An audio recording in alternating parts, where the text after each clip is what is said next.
तो अब अपन स्टार्ट करते हैं लेबोरेटरी डायग्नोसिस ऑफ इस्चेरिया कोलाई।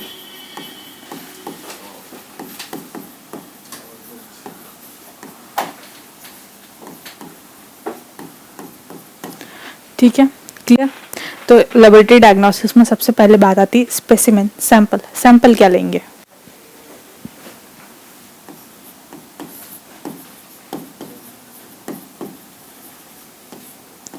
तो अगर यूटीआई है, यूरिनरी ट्रैक्ट इन्फेक्शन, तो एक सैंपल अपन लेंगे मिड स्ट्रीम यूरिन, क्लियर।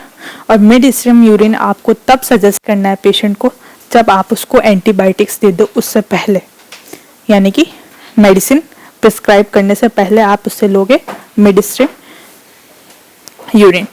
अब एक कंडीशन में अपन लेते हैं कैथेटर यूरिन, अगर पेशेंट बेड रिडन हो, यानी कि खुद से जा नहीं सकता या फिर बहुत ज़्यादा बीमार है, तो उस कंडीशन में अपन लेते हैं कैथेटर सैंपल। तो अपन उस समय सैंपल यूरिन बैग से कलेक्ट नहीं करेंगे, हम डायरेक्ट कैथेटर ट्यूब से क्लीन करेंगे। एक चीज़ जो तुमको ध्यान रखनी है, वो कैथेटर ट्यूब, तुम्हारा जो स्पेसिमेन कंटेनर है वो स्टेराइल होगा, उसको बिल्कुल टच नहीं करनी चाहिए। यानी कि स्टेराइल कंटेनर को कैथेटर ट्यूब की वॉल पे बिल्कुल भी टच नहीं करना है, ऊपर से डालना है आपको। ठीक है, क्लियर। एक अपन इन्फेंट्स के लिए स्पेसिमेन लेते हैं, तो क्या करते हैं, सबसे पहले उनका जेनिटेलिया वाला पार्ट क्लीन करते हैं और उसके बाद अपन उससे लेते हैं सुप्रा प्यूबिक एस्पिरेशन, क्लियर। ये तीन के लेते हैं अपन यूटीआई के केस में। फिर डायरिया के केस में दो स्पेसिमेन लेते हैं, या तो फीसिस लेंगे यानी कि स्टूल डायरेक्टली, या फिर अपन लेंगे रेक्टल स्वाब, क्लियर। ये हो गया डायरिया। फिर पायोजेनिक, जहां पर भी जैसे कि एब्डोमिनल में हो गया या फिर ब्रेन या स्पाइनल कॉर्ड, वहां का स्वाब लेंगे, पस फॉर्मिंग पायोजेनिक इन्फेक्शन है तो पस स्वाब लेंगे, ठीक है, क्लियर। उसके अलावा नेक्स्ट क्या है, सेप्टिसीमिया, यानी कि ब्लड स्ट्रीम में डिजीज कॉज हो रही है, तो इसका स्पेसिमेन होगा ब्लड, क्लियर। तो ये कुछ अपन स्पेसिमेन लेंगे। तो first in UTI mid-stem unit,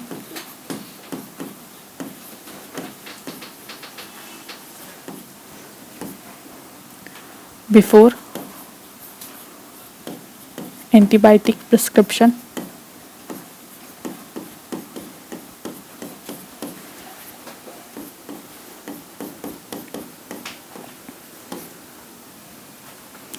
ठीक है। सेकेंड अपन लेंगे catheter, collection of urine,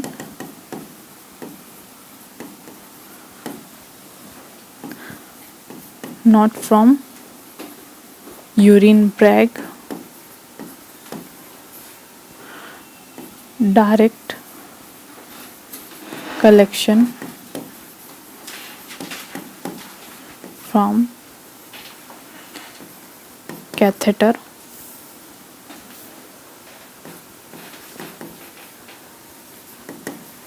tube to sterile container,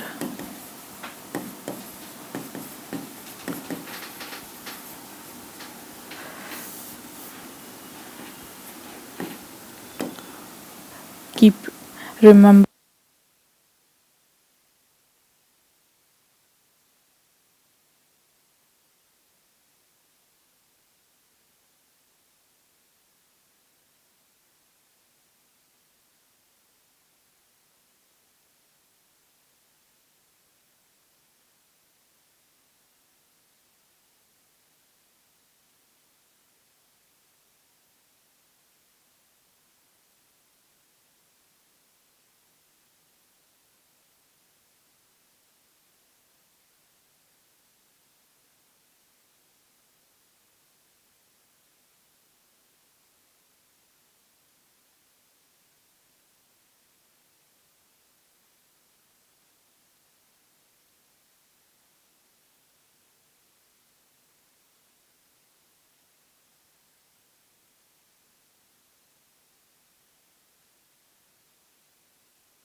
तो अपन क्या क्या स्पेसिमेन ले रहे हैं यूटीआई के केस में, मिड स्ट्रीम यूरिन, कैथेटर सैंपलेशन और suprapubic aspiration in case of infants.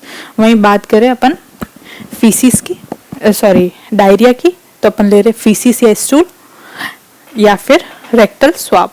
In pyogenic infection पस स्वाब और सेप्टिसीमिया में अपन ले रहे हैं ब्लड। क्लियर। अब अपन बात करते हैं इसके कलेक्शन और ट्रांसपोर्ट की। तो कलेक्शन स्टीराइल कंटेनर में करना है under all aseptic condition. Clear, ये एक ही लाइन है। उसके अलावा ट्रांसपोर्ट में अपन को ये ध्यान रखना है कि इसका स्पेसिमेन इमीडिएटली आपको ट्रांसपोर्ट करना है। अगर नहीं करते हो इन केस ऑफ डिले तो इस स्पेसिमेन को आपको रेफ्रिजरेट करना है एट 4 डिग्री सेल्सियस। किसको करोगे? यूरिन को करोगे, बाकी किसी को नहीं करोगे। ठीक है, अपनी इंटेलिजेंस नहीं लगाओगे इन केस ऑफ यूरिन। ठीक है, clear.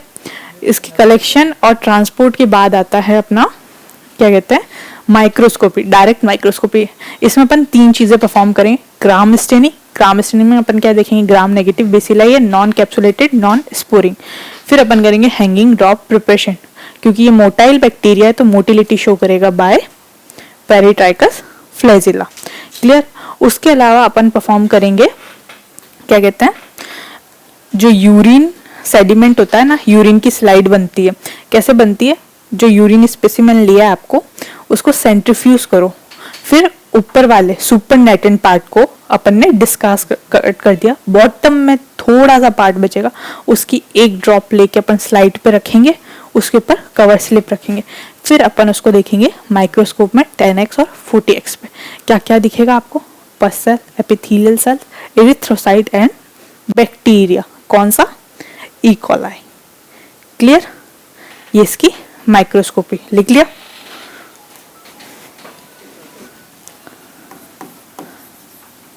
Collection and transport,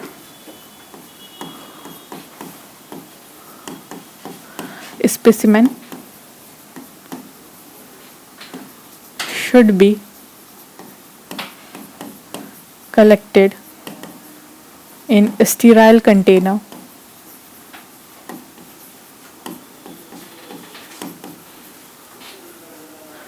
under all aseptic condition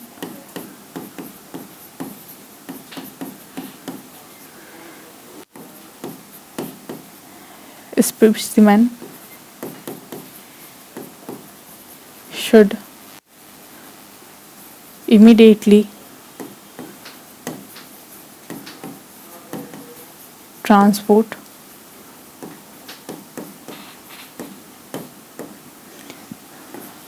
in urine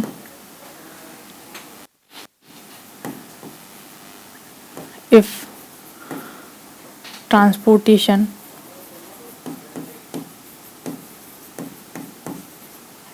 is delay, it is refrigerate at 4 degree Celsius. Clear. Next, microscopy या डायरेक्ट माइक्रोस्कोपी।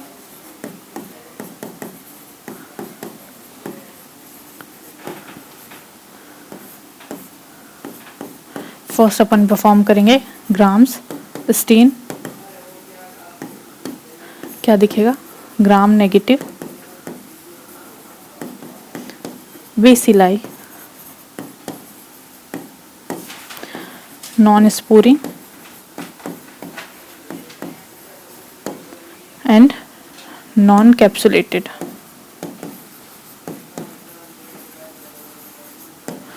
एक अपन करेंगे hanging drop preparation.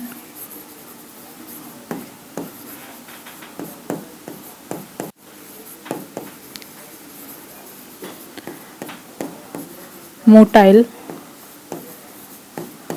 Bye peritrichous flagella. ठीक है। Second अपन perform करेंगे urine slide. centrifuge the urine and supernatant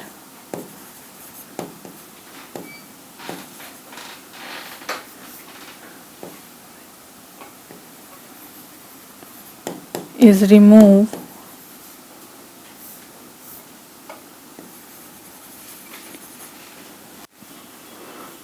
and slide prepare from sediment.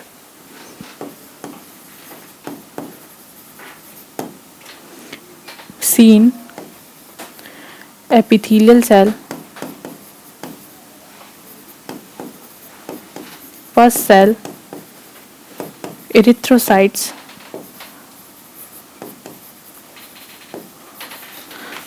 and erythrocytes यानी कि RBC and bacteria. यहाँ ख़त्म होती है डायरेक्ट माइक्रोस्कोपी। इसके बाद अपन करते हैं कल्चर। 2 कल्चर लगाएंगे इसमें, ब्लड अगार और मैकॉन्की अगार। 37 डिग्री सेल्सियस पे अपन उसको इंक्यूबेट करेंगे। टेम्परेचर कितने टाइम के लिए? 24 आवर्स के लिए, यानी कि 1 दिन के लिए। क्लियर? कैसी कॉलोनीज आएगी? तो ब्लड अगार पे दिखाएंगे बीटा हीमोलाइसिस यानी कि कंप्लीट हीमोलाइसिस, और जो पिंक कॉलोनी आएगी वो आएगी आपके मैकॉन्की अगार पे। साथ में सर्कुलर होगी, स्मूथ होगी, रेज मार्जिन होगी, और उसके अलावा कैसी होगी? नॉन म्यूकॉइड, यानी म्यूकस होता है वैसी कॉलोनी नहीं होगी। क्लियर? ये इसका कल्चर लिख लिया।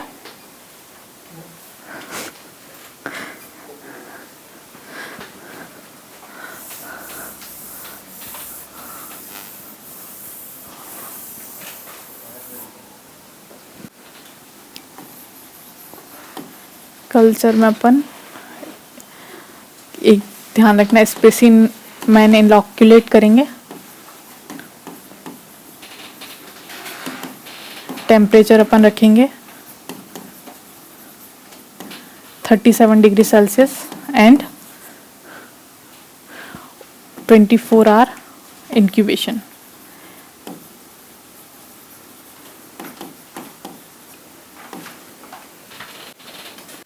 तो इसमें फर्स्ट होगा ब्लड अगार,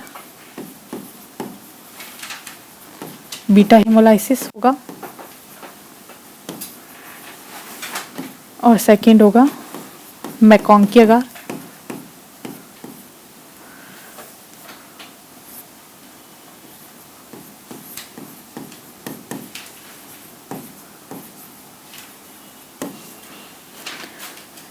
स्मूथ, सर्कुलर,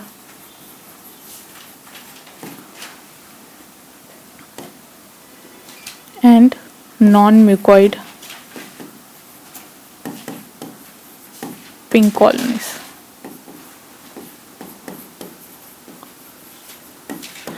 कल्चर के बाद बायोकेमिकल रिएक्शन, ये मिथाइल रेड पॉजिटिव देती है और इंडोल पॉजिटिव देती है। उसके अलावा वॉस्कस प्रोस्कर नेगेटिव होता है और सिट्रेट नेगेटिव होता है। और यहाँ पे आपका खत्म हो जाएगा एलडी ऑफ एंटेरोबैक्टेरियसी।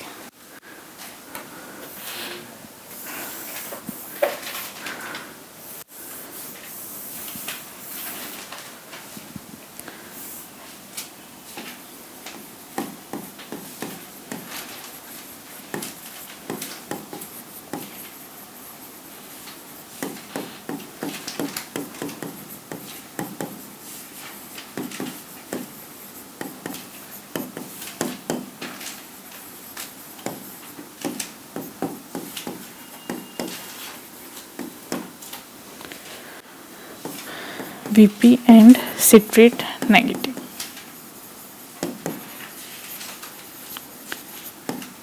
यहाँ खत्म होता है LD ऑफ एंटेरोबैक्टेरियसी।